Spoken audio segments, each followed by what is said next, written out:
Hi everyone, I'm Teresa, and this summer we're learning from the Bible about how much God loves us, and we're talking about confidence. That's right, confidence is learning to see yourself the way that God sees you. But before we jump into that, Graham is coming on here next to help us with our confidence. Let's go. Good day, friends. I'm Graham. You ever had one of those days? You know, those days where it seems like nothing is going your way, when things seem impossible? Maybe you've had one of those weeks, one of those years even. Well, I've got some good news. I know what can make your day better. Music! But it's true. No matter how your day is going or what kind of mood you're in, music can help you turn things around. It can give you confidence. Confidence is learning to see yourself the way God sees you. Here, I'll show you. Imagine that you're scared about something coming up in your future. All you have to do is play a little music, and then you'll start to feel better. Or what if you've got a big game coming up? You might be feeling a little nervous, a little jittery. Well, play some tunes.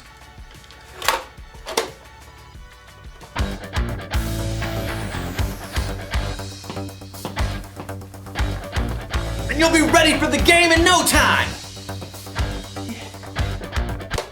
But what if you're just feeling low? You can sit in your room all day moping, or you can get up and get moving.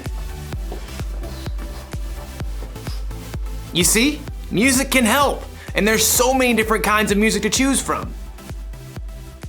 You'll have plenty of options when things seem impossible. Today's story will show us how God deals with the impossible. I think it might be impossible for me to move right now. I'll see you when I figure this out.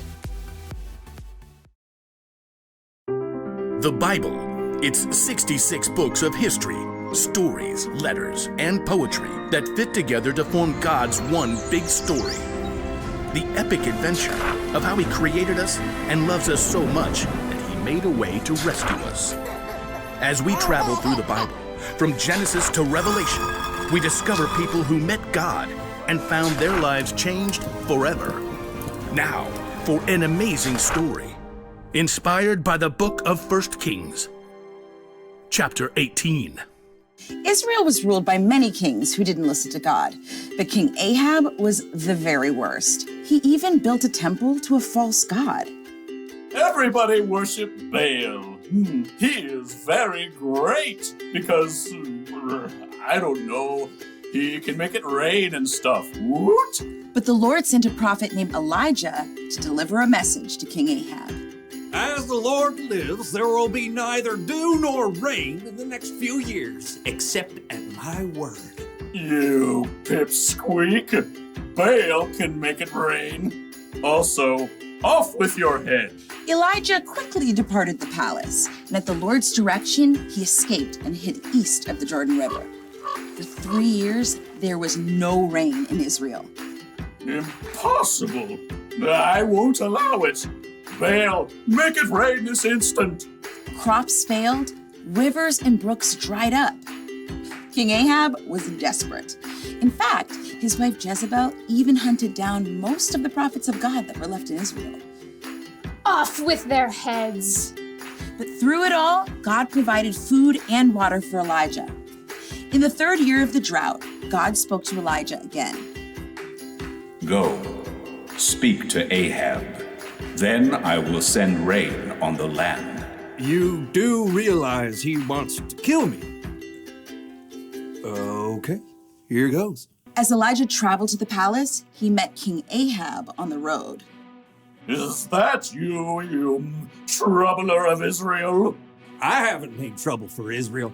You have. Yeah, well, I'm rubber your glue. Whatever you say bounces off me and sticks to you. You've abandoned the Lord and followed Baal. What else? He's more popular. You want a showdown? Fine. Gather all the people and meet me on Mount Carmel. And bring all the prophets of Baal. Oh, you're on. King Ahab sent a message throughout the land, and the Israelites gathered on Mount Carmel, along with 450 of the prophets of Baal. How long will you go back and forth between two opinions? If the Lord is God, follow him. But if Baal's God, follow him. I'm the only prophet of the Lord left, but Baal has 450 prophets. Hey, get 2 bulls for us. Let Baal's prophets prepare one of the bulls and place it on an altar to Baal, but not light it. I'll put the other bull on an altar to the Lord. The God who answers by fire, well, he is God. What you say is good. The prophets of Baal prepared a bull as a sacrifice and placed it on the altar to Baal. Baal, this is for you. Light this bull on fire. Hey, Baal, answer us. From morning until noon, the prophets of Baal danced around the altar, calling on their false god. Hey, shout louder. Maybe he's asleep or on a trip. The prophets of Baal danced harder and shouted louder all through the afternoon, but there was still no answer. At last, Elijah stood up. Enough! Come here to me. Elijah took 12 large stones and rebuilt an altar to the Lord. Then he took the bull and sticks of wood and placed them on the stones and dug a deep trench around the entire altar. He turned to several of the Israelites and said, Fill 4 large jars with water and pour it on the offering and the wood. You do know wet wood doesn't burn, right? Just do it. Now do it again. Do it a 3rd time. The wood became so wet, water even flowed down the altar and filled the trench. Lord, the God of Abraham, Isaac, and Jacob, let everyone know that you are the one true God. Answer me, Lord, so these people will know that you are God and that you are turning their hearts back again. There was a long moment of silence. Everyone waited, breathless. And then, fire fell from heaven onto the altar and instantly burned up the wet wood and the sacrifice, even licking up the water in the trench. The people fell on their faces. The Lord is God! Terrified, the prophets of Baal tried to escape, but were captured and wiped out. Elijah turned to King Ahab. Go, eat and drink, for there is the sound of a heavy rain. Though the sky was completely clear, in a short time a tiny cloud appeared. More clouds joined the first. They turned dark and black. The wind rose, and fat drops of rain splattered onto the dry earth for the first time in 3 years. Filled with God's strength and joy, Elijah raced ahead of King Ahab's chariot to the city.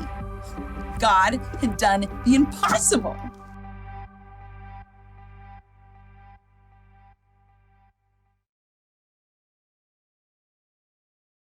Music can help when you need a boost, but if you really want to know how to deal with the impossible, you should read the Bible. The things that seem impossible to us are totally possible for God. Listen, God sent fire down from heaven. He parted the Red Sea. He made the sun stand still. Jesus walked on water. He calmed a storm just by telling it to be quiet. He came back from the dead. Oh, and God created the earth, the sky, and the entire universe from nothing. God can do anything. Do you know what that means? It means that when you're having one of those days, or weeks, or months, or years, where things seem impossible, you can trust that God is still with you and that He's still in control. He can make your impossible seem small. Can you believe all that music fits onto this little thing? Doesn't seem possible. Here's the one thing to remember today. God can do the impossible, and music can inspire us along the way.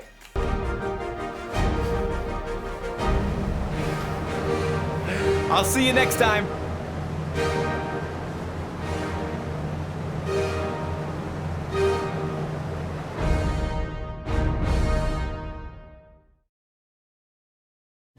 God can do the impossible. In the Bible, there's many examples of God doing the impossible, and the story of how God did the impossible through Elijah is one of my favorites. Wasn't that amazing? This week, remember that God can do the impossible in your life too. Bye.